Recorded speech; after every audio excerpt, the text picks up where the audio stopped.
Hello everyone, welcome to this GLA homework review video. This is the first English video of the new block, so we are now in block 2, week 1, and this is obviously the video for the English. Very exciting. Let's jump straight into it. So obviously this is the homework plan, and you can see here we're just going to focus on You Must. We've got to run through the English Developed Verbal Reasoning book, lessons 1 and lessons 5. And these are fairly significant, which we'll go through.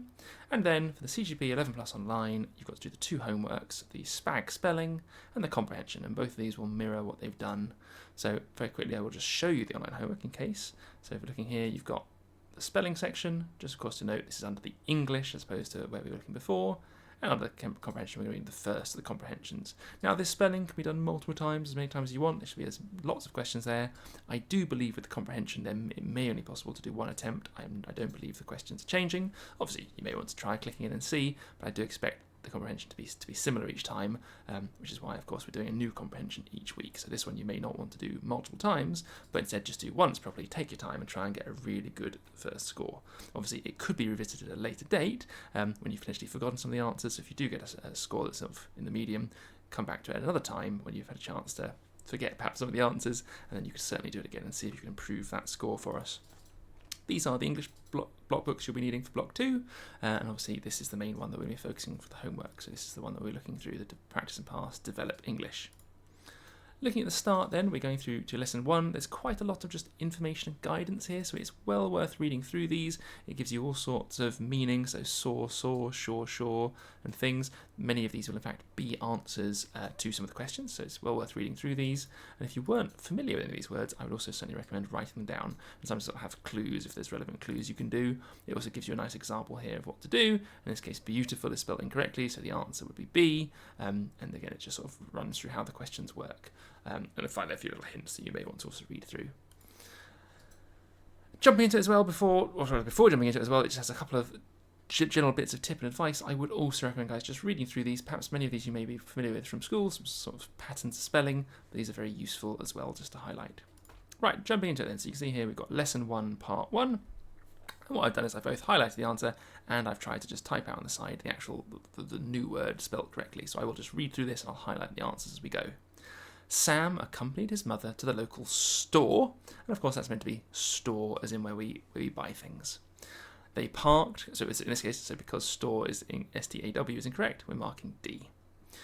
They parked close to the entrance before locking the car, so that should be before with an E on the end, so before locking the car and finding a metal trolley.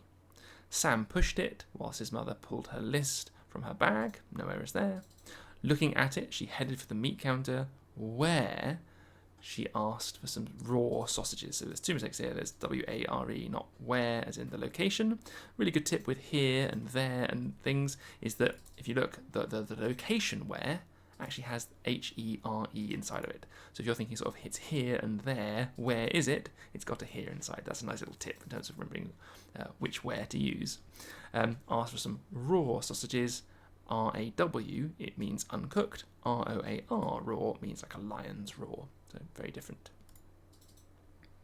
And then sorry, reading on. So the butcher asked if 3 were enough, but she told him she needed just 1 more. M-O-R-E is the number. M-O-O-R, that would be like a bog, or sort of watery wetland kind of area. So very different. After these were placed in the trolley, they went in search for some sour cream to use on their potatoes. This currently is some sour cream, not sour, pronounced differently. Like you plain soar through the sky. So from sour cream to use on their potatoes. Well, it's not here and their potatoes, it's their own, as in they own them. So it's the other spelling, T-H-E-I-R. Potatoes for dinner that evening. Sam, currently says Sam licked helping his mother. That doesn't make sense. It should be Sam liked helping his mother and had to reach high up on the shelf to get the cream. Where to next? Again, this is a location question, so the mum could answer here. Where to next? We're going here, so it's got that H-E-R-E, so you know it's W-H-E-R-E is the correct where to use.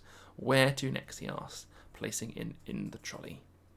So I hope that makes sense. Again, saying out in a bit of context as well, or sorry, to get maximum context from the question, remember it's always a good idea to read before and after. In fact, I would recommend just reading through the passage probably once before, then jumping into answering the questions, unless they really sort of jump out to you, in which case, yeah, I'm sure you could mark them down. And finally, things you could do to potentially check if you think you found an incorrect spelling is to, as I've done the side, write it out correctly and see if you like the look of your one better. Now, this is not something I would do in the actual test in the first instance, but it's a way of checking. This is a lovely way of doing it, and certainly for our practice now as we're revising, it's well worth just writing out, especially any that you got wrong. I would suggest writing out the correct spelling just so you can learn the difference. Right, the shopping trip part 2. This is sort of continuation, it's just more of the same. So Sam and his mother have completed filling their trolley. In this case, completed without the A. Filling their trolley. Is that all we need today? They've gotten, and it should of course just be today, he asked. His mother nodded, and she did not look certain. I think there's one more thing, she murmured. No mistakes there. As she led him up another aisle. Now this is sneaky.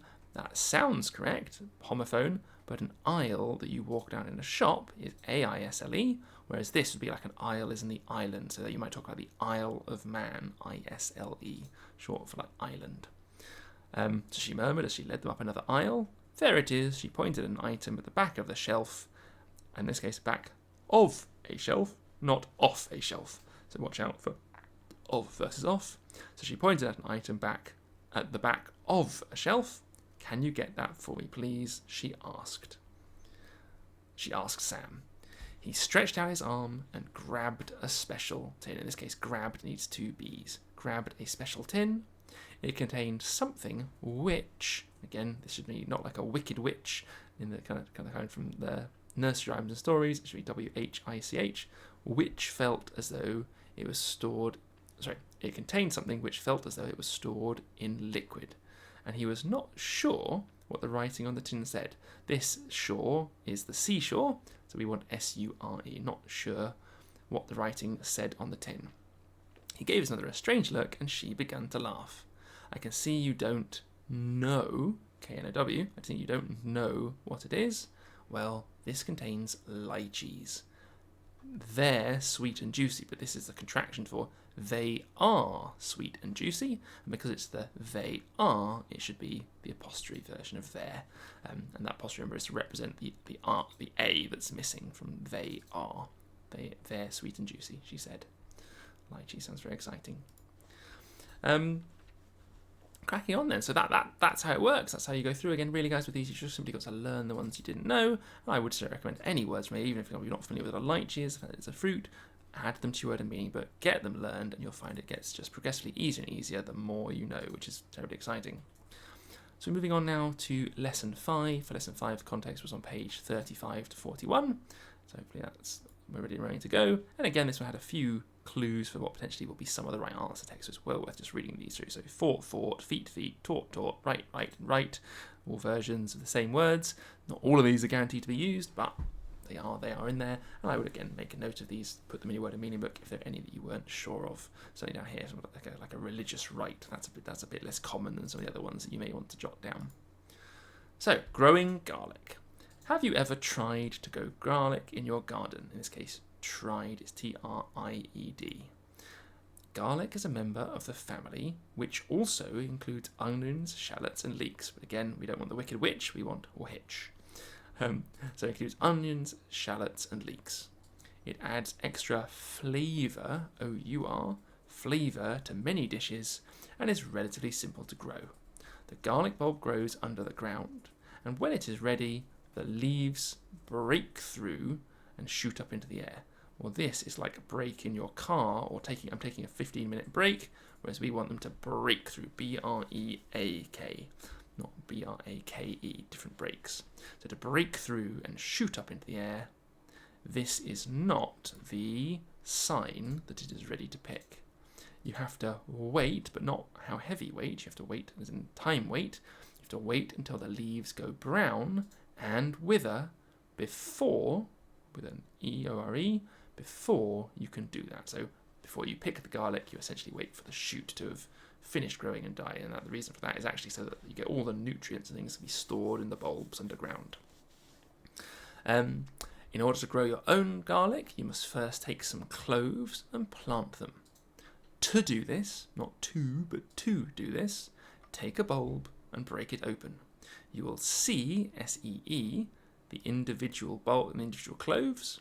Once you have these, you must find a place to plant them.